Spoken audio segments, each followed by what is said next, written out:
gathered today to celebrate the life and mourn the passing of Bloody Run Creek in Clayton County, Iowa. On March 15th, 2020X, a massive thunderstorm resulted in the overflow of a manure lagoon at a cattle confinement operation upstream. Over 13 million gallons of manure overflowed into the stream, resulting in the death of hundreds of thousands of trout. And the stream in its entirety to the Mississippi River will be unfishable for who knows how long. But while we mourn the loss of Bloody Run Creek, let us also remember the good times that we had there. Let's look back to 2021 and a beautiful trip and some beautiful fish.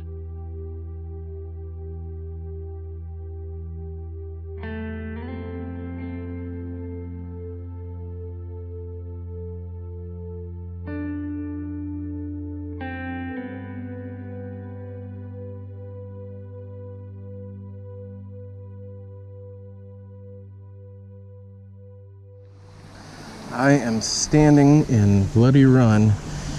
It is ice cold. Feels really, really good on a hot day.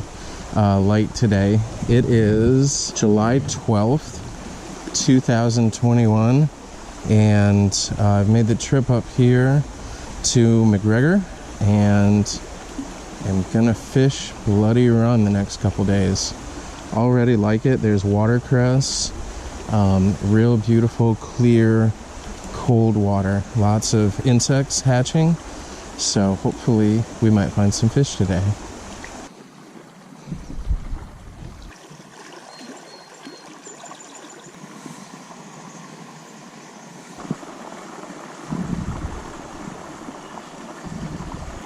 Yeah, oh baby, we got one. What have we here? Beautiful rainbow. Yeah. Look at this. Ooh, it's a dark one too. Oh, self-releasing apparently, which is nice. Let's get him back in the water. Yep. There he goes. Well, not too shabby. Beefy rainbow in this pool. Wow. What a nice fish. Okay, we're gonna throw the copper john back in this pool. See if we can't fool another one of these big beefy rainbows. There are a ton of them stacked up in this pool past this little waterfall.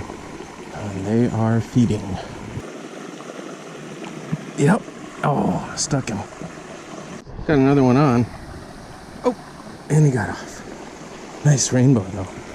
They're kind of chasing up here. It's almost like I'm fishing the nymph like a streamer with some movement on it. It's kind of crazy. Oh, there's, man.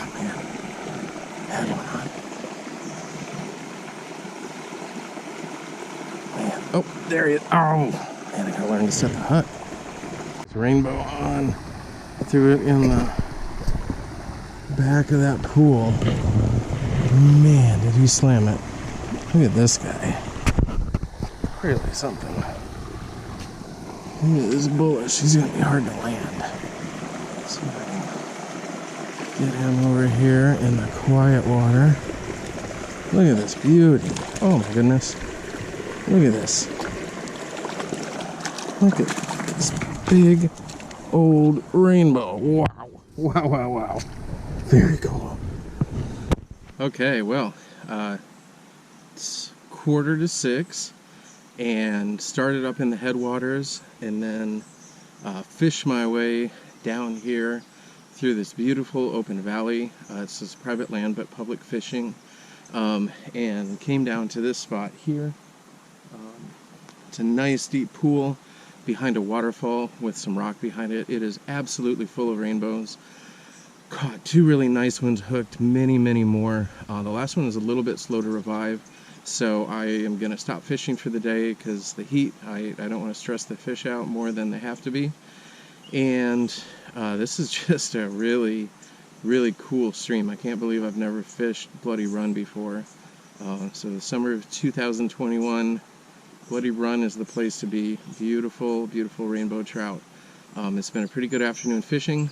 Now time to hike back up the hill, get to camp, make a little dinner, and just kind of cool down. It's a very hot and humid day, so gotta go drink some water, maybe some step twos. All right, thanks for tuning in.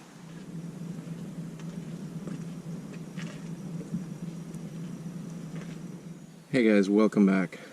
Day 2 of the Bloody Run Pikes Peak adventure. It was really hot today, 85 degrees and up. So did a little hiking with a friend, and then got in the air conditioning for a while because it was really hot. It's 6:15 in the evening. It's finally starting to cool down, and I've come to Bloody Run County Park. This is just outside the cities of Marquette and McGregor.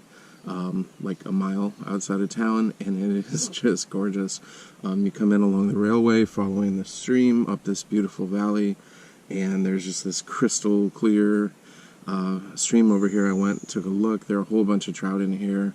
There's families camping and fishing and having fun. A lot of kids fishing along here. Really beautiful. I can't understand why we collectively decided that we would sacrifice all this for one more feedlot, but for today it's here, so I'm going to fish it and try to experience it and make a good memory of it, because who knows how long it will be around.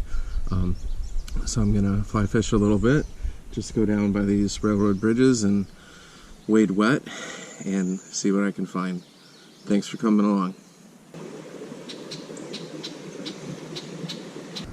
Good stretch here, nice and deep. Looks nice and cold, and there are a lot of trout in here starting to rise. So I'm going to start with a nymph, but I very well might go on to a dry fly here. Let's see how they're hitting. Wow. I have got a fighter on here. Holy cow. Man, look at this guy. Holy macaroni, what is this? Oh, it's a nice rainbow. Look at him. Oh, it's like my second cast. Man, what a night. I'm so glad I came out and fished. I almost just stayed at the campsite.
Well, what's up, guys? It's about 7 o'clock. Just finished fishing Bloody Run here. Could keep fishing, plenty of daylight, but I caught a really gorgeous rainbow trout. Saw a whole bunch of other ones, and I just felt like I had a pretty good time fishing. Good time to stop. This is a really nice stream. So today I'm in Bloody Run County Park, which is several miles downstream of where I was yesterday, which was up near the headwaters, near Spook Cave, but on the public fishing easement up there. And the water here is just as clear. It's very cold. There's a lot of watercress. It's, oh man, it's just a nice place to fish. Caught a lot of fish. So if you're easily offended and you tuned in just for the fishing part and you don't want to hear the next part, this would be a great time to stop the video. So I'll wait. Okay, if you're still here, I'm a little choked up as I record this, as I walk away from the stream. Right now it's July 2021. If you've been following the news over the past year, a very large cattle operation has been granted a permit by the DNR to open an 11,000 head feedlot at the headwaters of Bloody Run Creek, upstream from Spook Cave. They have a manure lagoon that they're going to use to collect all the poop from the cows, which is estimated to be roughly the same as 500,000 human beings would produce each year. And they filed a management plan with the DNR that they're going to take that poop and spread it on a lot of fields. The obvious problem being the karst topography here. The bedrock is very porous, and the poop goes down in the stream. And this particular operation, I'm sure they are good, hardworking Iowa farmers. We all know growing up in Iowa that America needs farmers, and that farmers are good, hardworking people. They've had several mishaps before, and it's caused fish kills when that goes in the stream for a much smaller operation.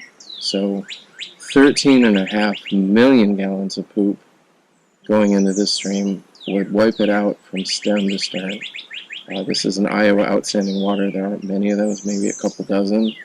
I don't think I could even begin to imagine the devastation of 13.5 million gallons of poop moving down this beautiful stream, killing all the fish, fouling these parks, taking out the campgrounds along the way. We do need farmers, and I understand the right of people to make a living, and it's important. The question I have is, why here? Why in this stream? I teach a large class, and I have my students write an ethics essay each year where they can write about the pros and cons of things. And this year I asked them to write about, to imagine they were a researcher for the DNR and to make a recommendation as to whether, this permit should be approved, and to write about the pros and cons. And I don't push any views on my students. I don't know any professors that do. Their grade doesn't change based on whether they said to issue the permit or not issue the permit, right? I just asked them to look at some articles and make a thoughtful decision and back it up with facts and with their argument. And I really thought we would get a fair amount of people, maybe 50-50 saying, yeah, grant the permit or don't. But the kind of questions I got, people kept coming to me saying, like, why would you ever grant the permit here? Like, this is a terrible idea. They have the choice to write that however they want. I see people on the various Facebook groups getting mad at the DNR for issuing the permit. It's not the fault of the good people at the Iowa DNR. I'm, fortunate to be friends with several people in the DNR. They are good people who love the environment, who love Iowa, and who love fishing and trout fishing in particular. This decision was made at the highest levels by the head of the DNR, who was appointed by the governor, and who was not a scientist. And in effect, the only person who could have ever overruled this was the governor. And our governor is accountable to no one. There are no checks and balances. So I wish I could tell you, write your state legislature and maybe this will get stopped. Maybe you could, maybe something would happen. But at this point, I just don't think anyone could overrule the governor. So I think, the facility is going to move in, and every single one of these confined feeding operations leaks at some point. The lagoons get breached. We have more and more extreme weather and heavy rains, and it's going to wash it downstream. So by now, some of you guys are probably already writing in trying to get me fired from my job because it's 2021 and that's how people roll. I'm sorry if I offended you, but I would say that what you really ought to do, rather than emailing people and trying to get me fired or threatening me, is to come down to Bloody Run and fish. and then talk about it. Take pictures. Talk to economic development people in McGregor and Marquette. I mean, this is one of the lifebloods of these towns. I'm staying at Pikes Peak Campground, and about half the people there are here to trout fish. If you look across the river in Wisconsin, there's a thriving tourism industry based on trout fishing. Iowa hasn't recognized yet that we can have economic development be increased by conservation. It's not an either or. There are ways to do both and do them well. And that's what I encourage you to demand from your legislators. This may be a lost cause. Bloody Run may be gone for good by the time you see this video. All it's going to take is a heavy rain. Tomorrow there's 2 inches of rain coming. Could that be the one? Who knows? It's going to happen at some point. But it doesn't always have to be this way. It doesn't always have to be this way. If we use the resources appropriately, if we enjoy them, if we talk about it, if we elect people who will use our tax dollars to conserve these places that we shared together, we could have more of these, and people could have good jobs too. There could be places where fisher people could stay and could eat and could buy tackle. There's no reason that there's not a great fly shop in Marquette or McGregor, and yet there isn't. If you want anything, you probably have to go over to Wisconsin to the Cabela's, right? We could have that. We could have industry working along with conservation here. So that's my challenge to you guys. I hope you've enjoyed the video. I hope I'm not too much of a downer. Really did have a great time on this trip. I think I'll try to get a little aerial footage of the area and just try to remember this trip, because who knows what it'll look like the next time I'm here. Thank you for tuning in to Trout Fishing in Iowa, and I'll see you on the stream.